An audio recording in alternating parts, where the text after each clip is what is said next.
అంటే మంత్రులు అంతకన్నా పనికిమాలం. బొత్స గారిని బొత్స కుటుంబం చూస్తే నాకు గుర్తొచ్చేది క్యాన్సర్. ఆయన ఏ శాఖ మంత్రి ఆయనకి తెలియదు. బొత్స సత్యనారాయణ గారు అని ఈ సభాముఖంగా సోటిగా నేను ప్రశ్నిస్తున్నా.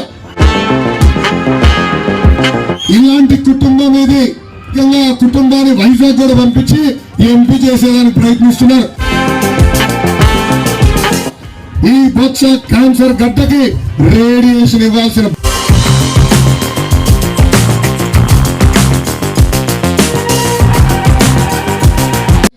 మంత్రులు అంతకన్నా పనికిమాలం. ఇప్పుడు బొత్స గారిని ఇప్పుడు లేపితే ఆయన ఏ శాఖ మంత్రి ఆయనకి తెలియదు. అంతెందుకు ఇప్పుడు నేను వస్తుంటే చూసా రైల్వే పైన బ్రిడ్జ్ ఎక్కడ పనులు అక్కడనే ఆగిపోయినాయి. దానికి కారణం రాష్ట్ర ప్రభుత్వం ఇవ్వాల్సిన గ్రాంట్ ఇవ్వలేదు. సీనియర్ మంత్రి గారు మీరంత పనిచేస్తున్నారు, 6 నెలలు ఇక్కడ తిరుగుతారు, ఎందుకు మీరు దానిపైన శ్రద్ధ పెట్టలేదని సూటిగా నేను ప్రశ్నిస్తున్నా. బొత్స గారు డిసిసిబి చైర్మన్ గా చేశారు, ఎమ్మెల్యేగా చేశారు, ఎంపీగా చేశారు, మంత్రిగా చేశారు. కానీ ఈ కుటుంబం మొత్తం ఈరోజు విజయనగరం జిల్లా ఒక క్యాన్సర్ గడ్డలాగా నవ్వులేస్తుంది. బొత్స కుటుంబం చూస్తే నాకు గుర్తొచ్చేది క్యాన్సర్.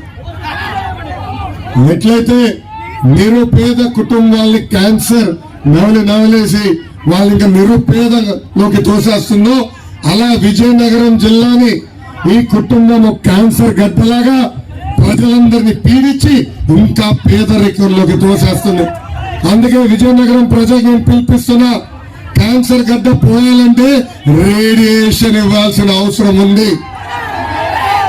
ఈ క్యాన్సర్ గడ్డలాగా తయారైన కుటుంబాన్ని వచ్చే ఎన్నికల్లో బటన్ నొక్కి రేడియేషన్ ఇవ్వాలని ఈ సభాముఖంగా విజయనగరం ప్రజల్ని నేను కోరుతున్నాను.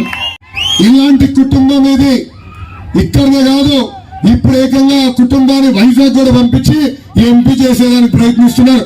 అంటే ఇక్కడ దోచుకుంది చాలు, ఇప్పుడు వైజాగ్ ని కూడా దోచుకునేదానికి ఈ కుటుంబం మొదలైంది.